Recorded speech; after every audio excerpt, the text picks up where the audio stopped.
Magandang araw mga kapiston, panibagong video na naman ang aking ginawa. Ngayong araw na to mga kapiston, pag-usapan natin ang corrosion ng battery. Ano ba yung mabisang pangtanggal ng corrosion sa battery? Yan ang topic natin mga kapiston. Mga kapiston, hindi nga pala ako makapag-upload ng video kasi sobrang busy sa trabaho. So sisikapin kong mag-upload. Ang corrosion sa battery mga kapiston ay halos karaniwan na yan o hindi na natin naiiwasan yung mga ganyan. Halos lahat ng brand na sasakyan nagkakaroon ng corrosion sa battery. Dahil sa nag-overcharge yung battery dahil sa malakas na kuryente na binibigay ng alternator. So hindi na natin naiiwasan yung mga ganyan. Ngayon, yung corrosion mga kapiston, kailangan nating alisin yun kasi nagkakaroon yun ng resistance. Yung resistance, mga kapiston, yun ay pumipigil sa pagdaloy ng kuryente papunta sa wiring na meron sa sasakyan.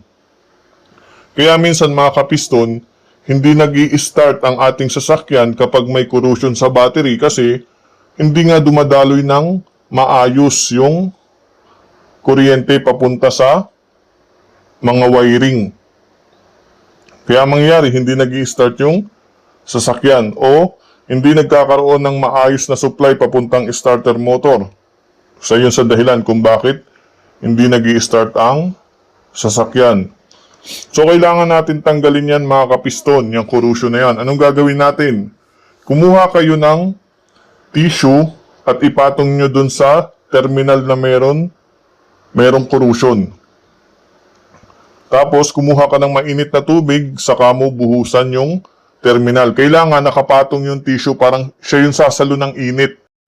Yung mainit na tubig kasi mga kapiston, yun yung magpapalambot dun sa corrosion para mabilis nating linisan. So, nilagyan natin ng tissue mga kapiston kasi para protection lang din. Protection na lang dun sa battery. Pero, mainit pa rin yung mga kapiston. Pag lumambot na yung corrosion, madali na nating matanggal yun mga kapiston. Mas madaling linisan. Ingat na lang sa paglinis kapag iwasan na, halimbawa, gumagamit tayo ng mga metal na panglinis, iwasan yung magdikit sa body ng sasakyan. Kung halimbawa, madalas yan sa positive ng battery na terminal, nagkakaroon ng corrosion.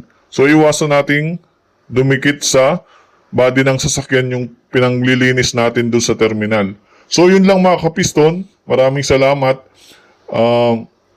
Subukan ko mag-upload mga kapiston every week ng kahit isang video mga kapiston. Yun lang, maraming salamat mga kapiston.